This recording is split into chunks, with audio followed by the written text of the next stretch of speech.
Hello, my name's Chris Massey. I've spent my whole life in the building industry. I run a small construction firm in Ashbourne, Derbyshire. On a recent trip to Egypt, I was amazed at the size of the structures built by the ancient Egyptians at Giza and at Karnak. I asked my guides how they managed to get these multi-ton blocks hundreds of feet up in the air. I was constantly met with stock answer: brute force, ignorance, ropes and ramps. I found this hard to believe.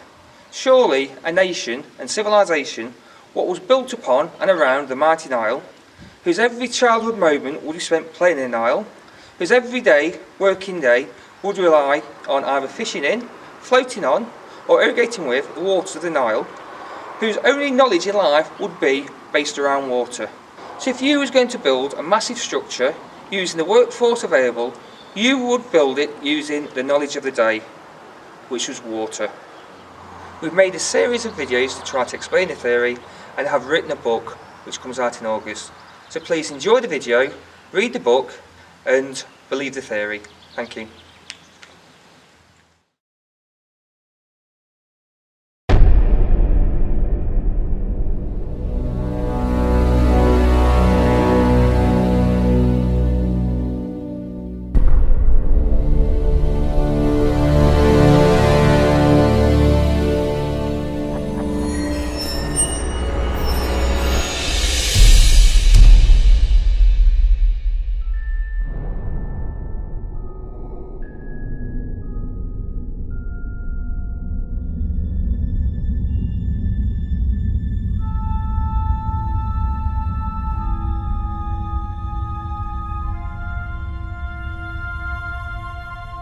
Our journey starts at the harbour, positioned close to the Great Pyramid Quarry. Each block is prepared for its voyage to the summit of the Giza Pyramid construction site by attaching floats. These floats, made of inflated animal skins and stomachs, are held securely in place using ropes and reed matting.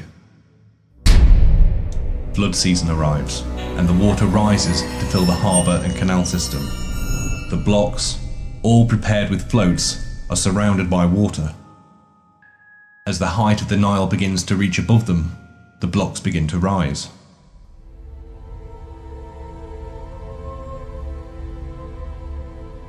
From here, in threes and fours, the blocks are guided down the canal to the causeway harbour using cattle oxen.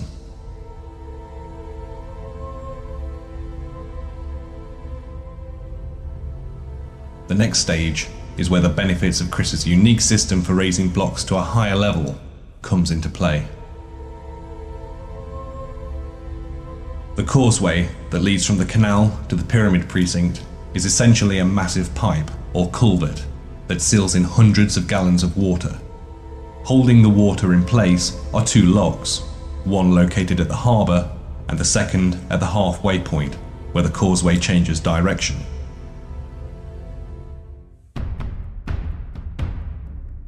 The blocks are guided into the open lock, a few at a time until it is fully loaded, and then the first gate is closed behind them. The second gate is opened, and the floating blocks gently glide up the sealed and water-filled causeway.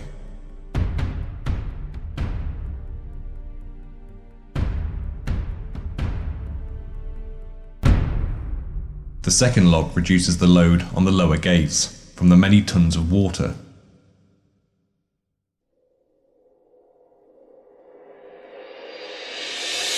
The blocks arrive at the top of the causeway, straight into the pyramid precinct. Each set in turn would then be delivered to the different shafts on each side of the pyramid by workers using reed boats. On each side of the pyramid, water-filled shafts extend up to the work area. As with the causeway, it starts with a sealed lock where the blocks are guided in.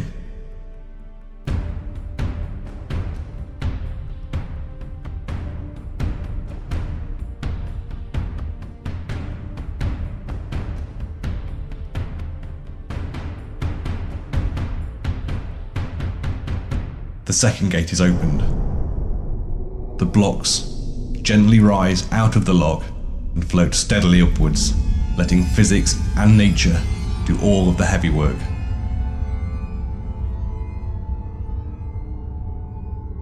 This simple process cuts out thousands of man-hours of building gigantic ramps and dragging massive and extremely heavy lumps of rock around with ropes and brute force alone.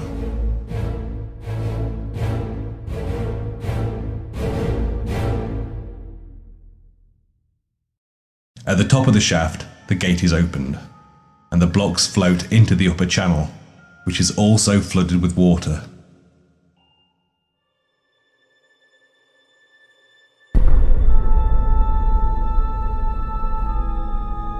A series of watertight gates are positioned around the upper channel to allow sections to be drained as needed.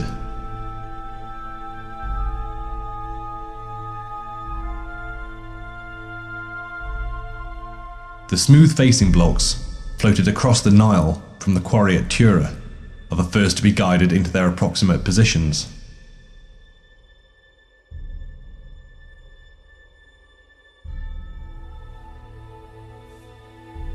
The outer gate is raised slightly, letting the small section of water drain away and the blocks sink onto the ground along with it.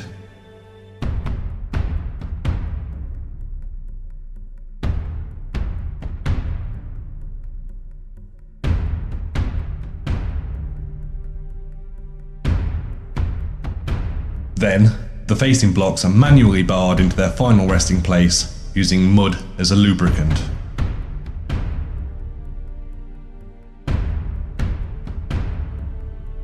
When a section of facing blocks has been completed, the channel wall is extended on top of them.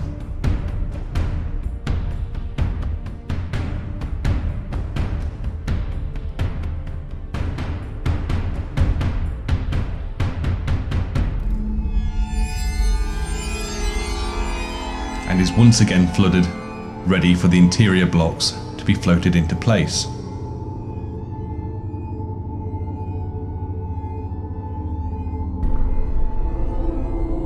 Another huge problem that the flotation theory solves is that of turning corners.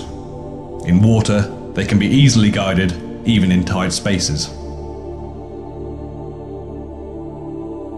And they're guided into place using the water-filled channel maintained at the top of the pyramid construction site.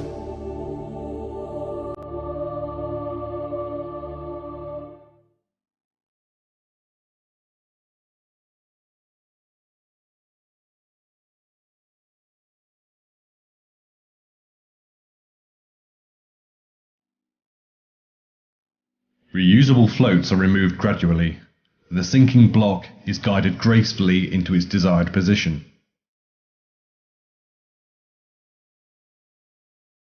This process being repeated around the pyramid and at each level. Using this technique, the ancient Egyptians could have built Khufu and many of its massive structures without the need for vast workforces. But more importantly, with relative ease, using something they had in abundance: water.